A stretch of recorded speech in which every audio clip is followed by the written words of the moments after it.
If you want to check out the whole show, hit the link here at the bottom of the screen, available exclusively on odds.com. But most importantly, get paid in full. All right, let's move on to the Gasparilla Bowl. South Carolina Gamecocks, 2-8 season. And they get a bowl game. That's crazy. Versus the UAB Blazers, 6-3, Raymond James Stadium, Tampa, Florida. And this took me a while. It really took me a while to cap. There are a ton of moving parts with South Carolina, and it was tricky. UAB opening up at -4.5. Now they're at 6.5. There is a book at 6. This total's gone from 45.5 to 47. And we're in Raymond James Stadium in Tampa, Florida. South Carolina finished their season in ugly fashion, losing 6 straight. They lost their last 2 games to Georgia and Kentucky by a combined score of 86-34. On the season against tough SEC competition, they scored just 23.5 points, managed to gain just 355.1 yards per game. Senior quarterback Colin Hill was bad. No other way to put it. He was just bad. He was replaced by freshman Luke Doty. Doty did not look good in 2 games as a starter. His last start against Kentucky was 11-25 for 85 yards, 1 touchdown, 1 interception. Running back Kevin Harris was a bright spot, running 185 times for 1,138 yards, 15 TDs. He was excellent. But that's where the good times end. On defense, they allowed 36 points and 451.5 yards per game. They dealt with a ton of injuries throughout the season. Now, with this, I focused on just the injuries, just the issues that are December that are different than what these teams have been dealing with. And here we go. Linebacker Jamar Green, likely to be out till at least the beginning of January. He just had a procedure done on his knee. Linebacker Sherrod Green, expected to be out of action until early part of January due to a fractured and subluxed hip. Defensive lineman Jordan Birch, bothered by an undetermined ailment. His availability in the Gasparilla Bowl is up in the air. Defensive lineman Kingsley and Ugbear, going through COVID-19 contract tracing protocols. His status against UAB is in question. Defensive lineman Alex Huntley has an ankle injury. Remains to be seen if he will partake in the Gasparilla Bowl. Defensive lineman Kerr Thomas is hampered by a soft tissue injury to an unlisted location, which is the taint, probably. And it's up where if he will play in the Gasparilla Bowl versus UAB. That's 4 defensive linemen and 2 linebackers. UAB came back from missing a month because of multiple positive COVID tests with 2 giant wins. They win 21-6 at Rice, 21-6 after Rice had shut Marshall out 20-0. Then they win the Conference USA Championship 22-13 over Marshall. The offense puts up 28.4 points per game, 401.3 yards per game. Junior Tyler Johnston, the third, started the last 2 games. And what he did is the opposite of Lucero. He played mistake-free football. He just made the plays he had to make. And it was a breath of fresh air after watching Bryson throw 7 touchdowns, 8 interceptions. Running back Spencer Brown was excellent on the ground, 186 carries, 889 yards, 10 touchdowns. The defensive strong all year long, just 21.4 points, 311.1 yards. Now, let's start with John Ryan because I'm curious to hear if the strength of schedule is so that it pushes him to liking South Carolina, a team to me that's given up. This is a chance for UAB, to beat an SEC team and make a statement. And I want UAB Blazers. I think South Carolina is a mess. And the market's moved from 4.5 to 6.5. Let's hear what John Ryan has to say. Gamecocks, Blazers, take it away. I can tell you right now. What's the money line on South Carolina? Wow. I will give it to you right now. And I'll give my reasons. The money line on South Carolina. Plus 210 at FanDuel.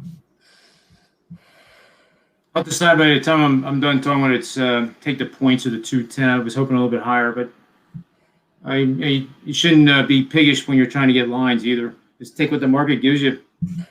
So, they're a mess, but this is a bowl game, and now the team,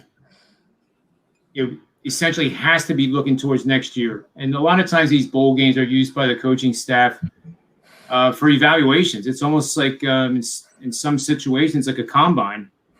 And South Carolina obviously has recruits coming in that would start on UAB as freshmen, not even redshirt freshmen. So I'm not putting down UAB in any way, shape, or form. But when we look at the strength of schedule that they played, it's 26, which is right around where Houston was in Coastal Carolina, right? Now we're in the SEC. South Carolina's SOS is 48. So it's more than 20 higher. And teams that are playing each other, that it's very rare you get a matchup that it's different by 10 in a bowl game. But when it's different by 10 and the stronger SOS is an underdog, they're 9-1. All right. And in another situation here, we have bowl game, ATS streak. In other words, they've lost 5 or more to the spread, and they have 2 or fewer wins than the opponent, 7-1. So I guess it would sound bad that if I'm casting aside the injuries, I'm casting aside the whole debacle that South Carolina went through. But that's essentially what I'm doing here, because a lot of the games that come up in this situation are similar. They're not quite as bad as South Carolina was this year, but they've all had problems. And I actually like South Carolina to have some form of redemption from the season and win this game. I mean, they're not going to want to lose to UAB. An SEC team is not going to want to. I think they show up and they play. That's very, very interesting breakdown. Very, very interesting breakdown. Yeah. Let's move over to the big Ragu. So I'll give you a little bit of time to decide money line or spread. We'll come back to you at the end. Ragu, Gasparilla Bowl. I mean, I studied the Gamecocks injury report is, 25 guys deep. I gave out the issues that have just affected them lately, because just like NFL, they keep the shit on there that, affected them in September. But very interesting breakdown from John Ryan. What do you think here? I like John's theory about the SEC, going to taking on not lesser opponent per se, but just I think in the very beginning of the season that they had, South Carolina had the toughest schedule in the nation at one point. But for that matter, that's why I knew Muschamp wasn't going to make it through the season, because it was going to be a tough sled. And DJ and I talked a bit about that early on. But I like the theory that John brings with that. SEC has always done well in bowl games, and usually it's on a different level too. For that matter, you're playing in a bigger scale. But not to take nothing away from UAB, this is one I really don't want to pick a side on. I was going to lean more towards the under on the total, because I think even though South Carolina has all the injuries, I think they are going to try to muster up the defensive side. I mean, if you look at the only game they scored any points was against Mississippi, and that was the game that they fired Muschamp. All the rest of them, they haven't scored any kind of point. So this game's a dead under for me. And I was thinking about taking South Carolina on the money line also, but I'm going to pass on that because of what Jimmy said, and I'm just going to look to the under, stay on the under. What is it, like close to 50? It's at 48. Yeah, under 48 and minus 110 at PointsBet for Big Ragu. DJ Big Boss, I can't wait to hear how you're planning to attack this game. It's a very interesting breakdown so far. Take it away. I don't know how to follow those acts right there, man. Those acts was some wonderful ones. But here go another game where they throw in another team out of nowhere. And I've been noticing that those games do go under, so I was really liking the under in this game. But I think UAB is totally outclassed in this one, man. Even though they do well versus teams over there where they at, playing against the South Carolina team, the South Carolina team's going to step at it like it's a second chance. Plus, the competition level is like night and day. I mean, if you look at how many ranked – look at the teams that South Carolina played and where they at right now, and look at the teams UAB played and where they at right now.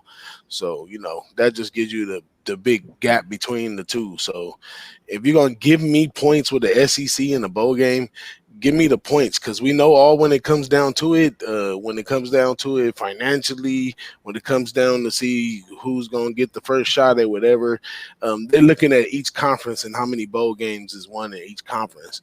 If South Carolina falls down to UAB, they'll be the laughing stock of the SEC. So I take South Carolina on the money line. You want the money line, not the spread. Yeah, that's the only way to do it. If you're gonna do it, you got to go in there for the money. I mean, if they're gonna get blown out the other way, then that just happens. But more than likely, the SC should dominate this one and come away with a W. What's the team total, Jimmy, on South Carolina? The South Carolina team total is 19.5. Give me that over also. That's juice, 125. But wow, That's all right. I'll take it. that surprised me that low. Okay, so Ragu on the under 48 and team total over 19.5 for South Carolina.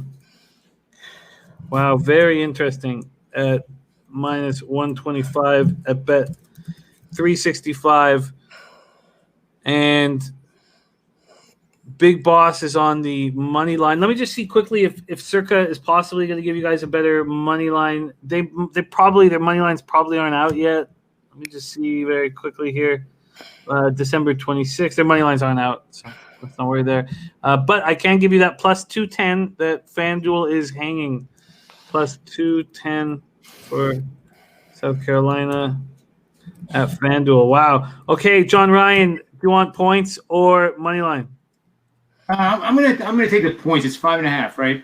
6.5. Okay, 6.5. And the money line's only 210.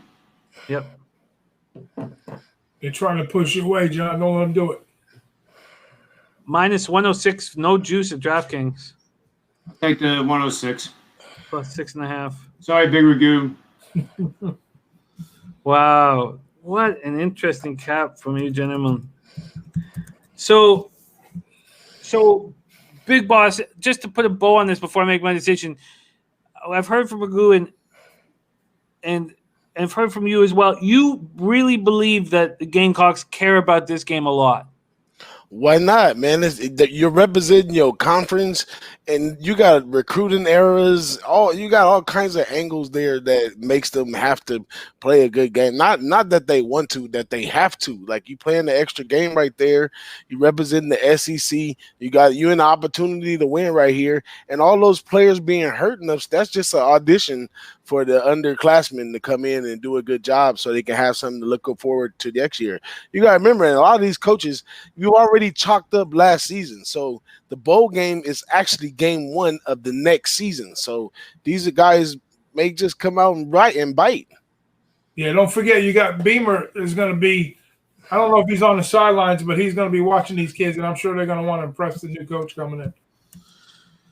Wildly interesting breakdown. Okay, I'm going to move on. South Carolina plus 6.5 minus 106 with John Ryan, and that I wasn't sure how to handle that game. I love breaking that down with you guys.